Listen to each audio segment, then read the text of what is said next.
प्राचीन समय की बात है कि एक चित्रभानु नामक शिकारी था। वह शिकार करके उसे बेचता और अपने परिवार का पेट भरता। वह उसी नगर के एक साहूकार का कर्जदार था और आर्थिक तंगी के कारण समय पर उसका ऋण नहीं चुका पा रहा था, जिससे साहूकार को गुस्सा आ गया और शिकारी चित्रभानु को शिव मठ में बंदी बना लिया।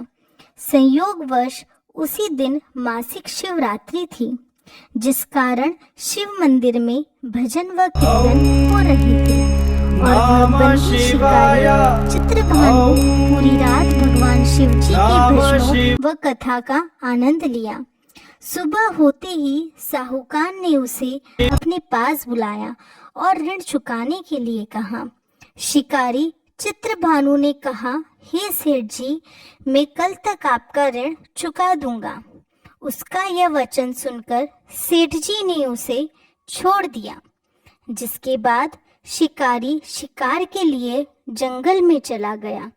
किंतु पूरी रात बंदी गृह में भूखा व प्यासा होने के कारण वह थक गया और व्याकुल हो गया और इसी प्रकार वह शिकारी की खोज में बहुत दूर आ चुका था और सूर्यास्त होने लगा तो उसने सोचा आज तो रात जंगल में ही बितानी पड़ेगी। ऊपर से कोई शिकार भी नहीं कर पाया जिससे बेचकर सेठ जी का ऋण चुका देता। यह सोचकर वह एक तालाब के पास पहुंच गया और भरपेट पानी पिया, जिसके बाद वह बेल के पेड़ पर चढ़ गया जो कि उसी तालाब के किनारे था। उसी बिलपत्र के पंड के नीचे शिवलिंग की स्थापना हो रही थी, किंतु वह पूरी तरह बिल की पत्तियों से ढका होने के कारण उस शिकारी को दिखाई नहीं दिया। शिकारी चित्रभानु पेड़ में बैठने के लिए बिल की टहनियां व पत्ते तोड़कर नीचे गिराया। संयोगवश वो सभी टहनियां व पत्ते भगवान शिवलिंग के पर गिरते रहे और शिकारी चित्रभानु रात्रि से लेकर पूरे दिन भर का भूखा प्यासा था और इसी प्रकार उसका मासिक शिवरात्रि का व्रत हो गया। कुछ समय बाद उस तालाब पर पानी पीने के लिए एक गर्भवती हिरनी आई और पानी पीने लगी।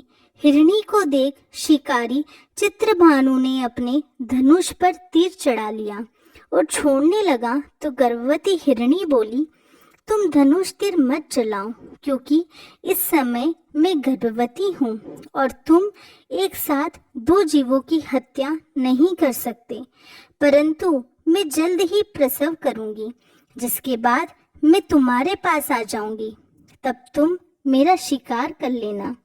उस हिरनी की बात सुनकर चित्रभानु ने अपने धनुष को ढीला कर लिया। इतने में वह हिरनी झाड़ियों में लुप्त हो गई। ऐसे में जब शिकारी ने अपने धनुष की प्रत्यंचा चढ़ाई और ढीली करी तो उसी दौरान कुछ बिलपत्र के पत्ते झड़कर शिवलिंग के ऊपर गिर गए। ऐसे में शिकारी के हाथों से प्रथम पहर की पूजा भी हो गई। कुछ समय बाद दूसरी हिरनी झाड़ियों में से निकली। उसे देखकर शिकारी के खुशी का ठिकाना ही नहीं रहा।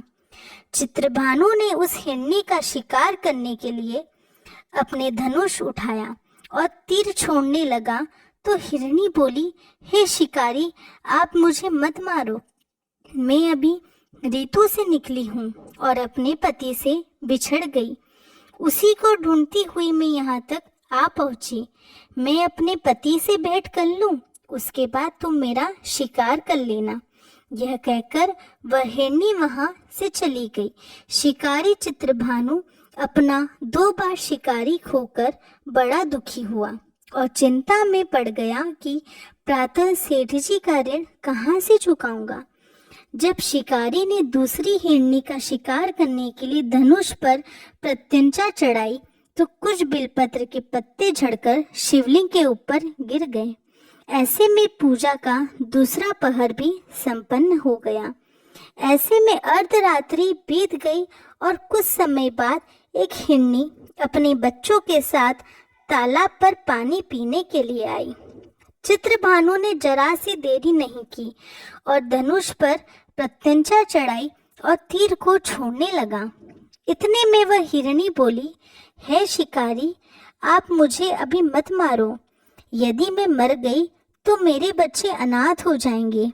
मैं इन बच्चों को इनके पिता के पास छोड़ आऊं, जिसके बाद तुम मेरा शिकार कर लेना। उस हिरनी की बात सुनकर शिकारी चित्रभानु जोर से हंसने लगा और कहा, सामने आए शिकार को कैसे छोड़ सकता हूँ? मैं इतना भी मूर्ख नहीं हूँ, क्योंकि 2 बार मैंने अपना शिकारी खो दिया, अब तीसरी बार नहीं।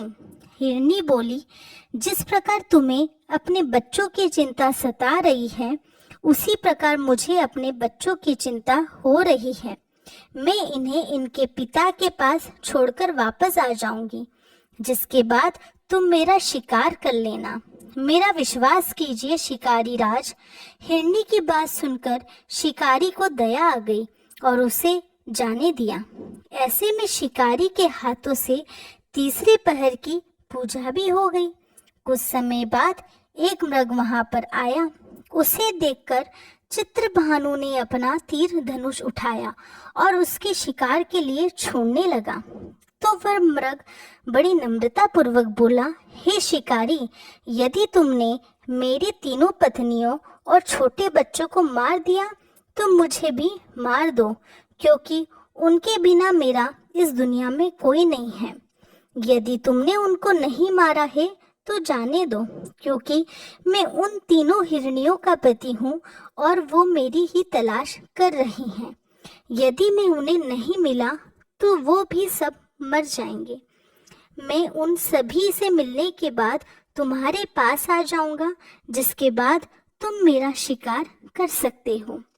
उस मृग की बात सुनकर शिकारी को पूरी रात का घटना चक्र समझ आ गया और उसने पूरी बात उस मृग को बता दी। मेरी 3 पत्नियां जिस प्रकार प्रण करके गई हैं, उसी प्रकार वो वापस आ जाएगी, क्योंकि वो तीनों अपने वचन की पक्की हैं, और यदि मेरी मृत्यु हो गई है तो वो तीनों अपने धर्म का पालन नहीं करेगी।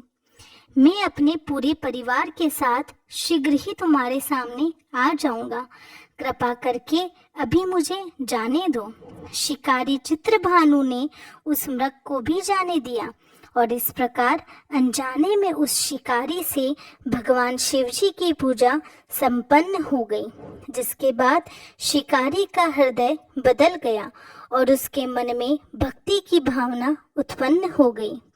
कुछ समय बाद मृग अपने पूरे परिवार अर्थात 3 हिरनी व बच्चों के साथ उस शिकारी के पास आ गया और कहा कि हम अपनी प्रतिज्ञा अनुसार यहाँ आ गए, अब आप हमारा शिकार कर सकते हैं।